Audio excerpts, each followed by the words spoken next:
Hey everybody, it's Jeff, and this is a release update for Treehouse, which is the application front end that we've been working on. It's an open source front end written with Dino and Mithril that you can use to build your own, right now, kind of a workflowy clone, although we're kind of more inspired by Tana, but it's equivalent right now to workflowy, basically an outliner.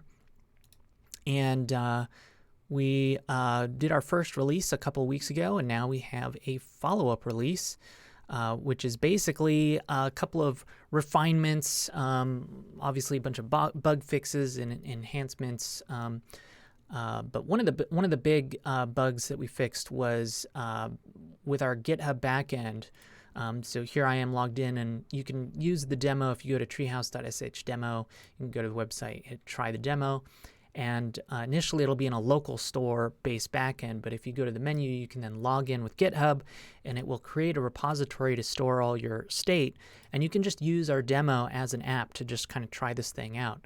And so one of the problems that we found with using this backend is that if you had another browser or another tab open, then it would clobber the changes. Because we don't have any kind of, fancy backend. It's just JavaScript talking directly to the GitHub API for this built-in backend, trying to keep it simple. And so in order to avoid clobbering changes that one session might have, we basically created a session token. So if you try and open your workspace in another browser or another tab or another device, it'll actually steal that session token and then tell any other session that they need to reload, which will then steal it back.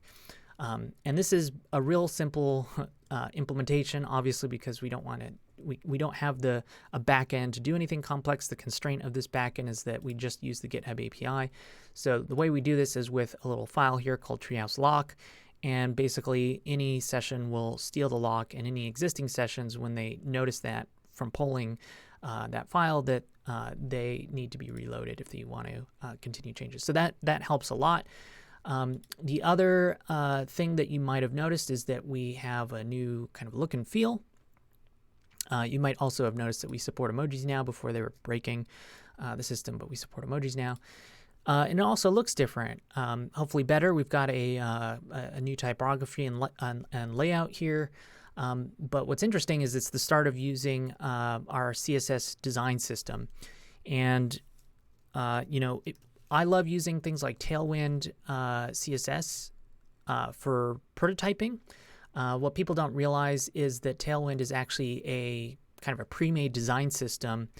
And if you need to customize it, you can basically go and write a JavaScript config file and then compile a new version of Tailwind that has your design system encoded in it.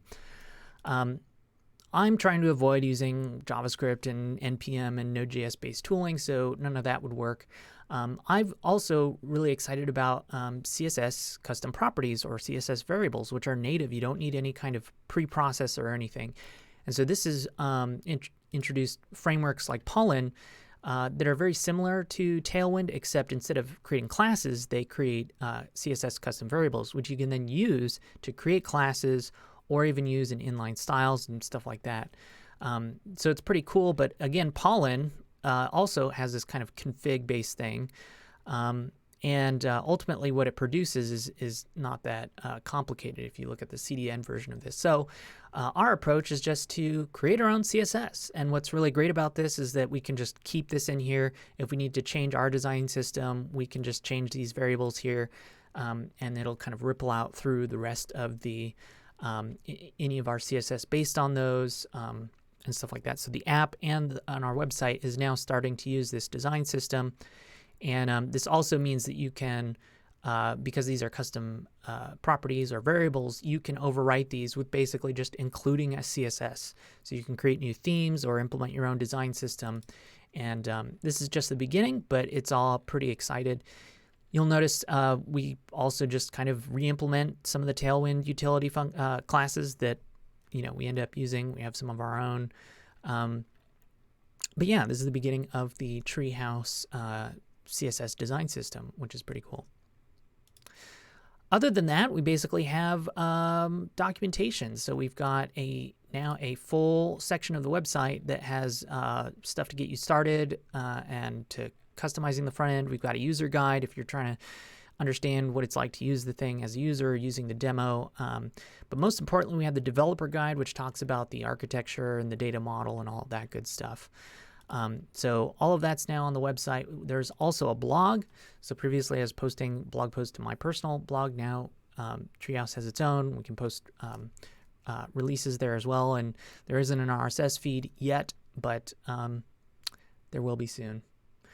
So that's pretty much it for this release. Some other things that I wished we could have gotten in this release was the markdown editor that we're trying to get in, but I'll kind of put that off.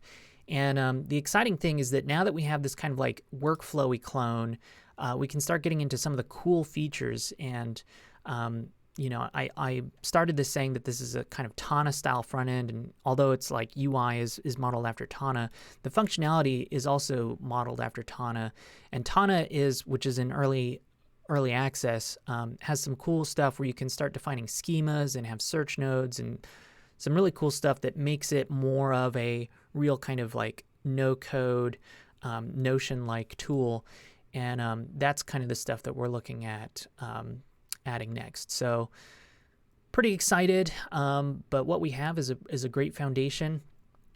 If you're interested in using this to build your own kind of specialized note-taking tool, you can get in touch with us, and otherwise you can, you know, just try it out. Let us know what you think, what's missing.